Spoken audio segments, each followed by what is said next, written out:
Moscow attack को लेकर एक नई अपडेट है। धमाके से पहले एक कार्यक्रम में लेक्चर देने गए थे अलेक्जेंडर दुगिन और बेटी दारिया भी लेक्चर वाले प्रोग्राम में ही मौजूद थी। दोनों एक साथ ही थे और जब अलेक्जेंडर दुगिन लेक्चर खत्म करके वापस लौटे अपनी बेटी के साथ और जिस कार में उन दोनों को ही जाना था उस कार में सबसे पहले उनकी बेटी बैठती है और जैसे ही बैठती हैं बड़ा धमाका, बड़ा ब्लास्ट होता है और उनकी बेटी की इस हादसे में मौत हो जाती है।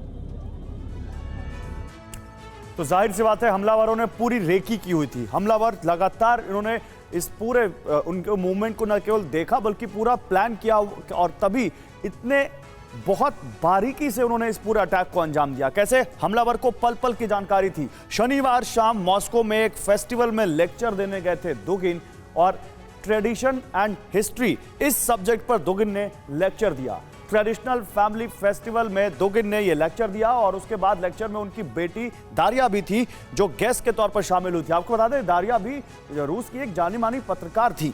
प्रोग्राम के बाद अलेक्जेंडर और दारिया एक साथ जाने वाले थे और बाद में अलेक्जेंडर ने एक दूसरी कार से जाने का फैसला किया।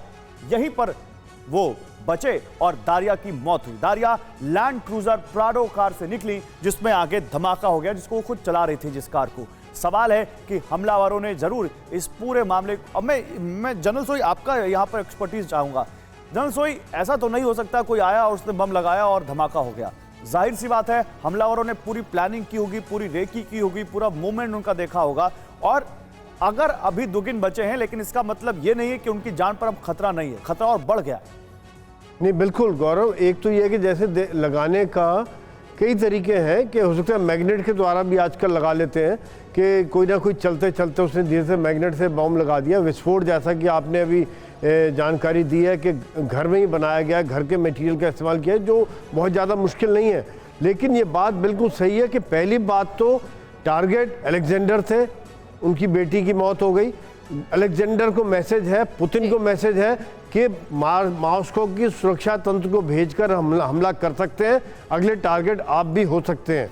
और नेचुरली इसका जो रिपरकशन है, जो इसका बदला है, वो वाकई में अब देखना पड़ेगा कि पुतिन किस प्रकार से आगे बढ़ते हैं। एसपी सिंह सर, जरा ये समझाइए कि क्या अब युद्ध को ऐसे रोका जाएगा क्या अब यही एक तरीका बच गया है? यूक्रेन और रूस के बीच जो युद्ध चल रहा है जिसमें रूस पर तमाम तरीके के प्रतिबंध लगा दिए गए, लेकिन हमने देखा कि पुतिन का जो मकसद था उसे कोई नहीं तोड़ पाया।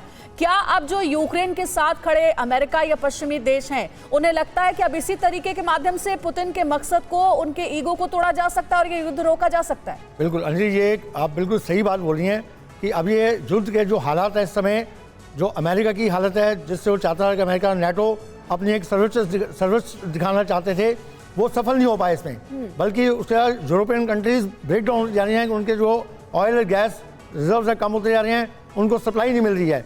तो एक तरह से ये देखा जा रहा है कि ये पश्चिमी देशों की हार होती जा रही है। वो सैंक्शन लगाने के बावजूद भी अपने मकसद में कामयाब नहीं हो पा रहे थे। तो इसका ये हो सकता है कि इसके लिए एक अपने आप को वापस अपना वर्चस्व लाने के लिए इस तरह की हरकत की जा रही हो, क्योंकि अब वो युद्ध के लेकिन सर इसका एक उल्टा नतीजा तो ये भी हो सकता है ना कि पुतिन को गुस्सा और दिलाने में लगे हुए ये देश।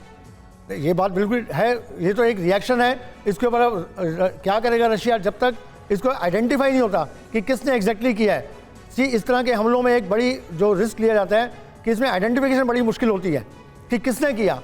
अब उसके एवज में आप सिर्फ जो है एक अंदाजा लगा सकते हैं इन देशों ने किया। बिल्कुल, और अंदाजा ही लगाया जा रहा है क्योंकि अभी देखिए शुरुआती तफ्तीश में बहुत सारी नई जानकारियां लगातार सामने आ रही हैं।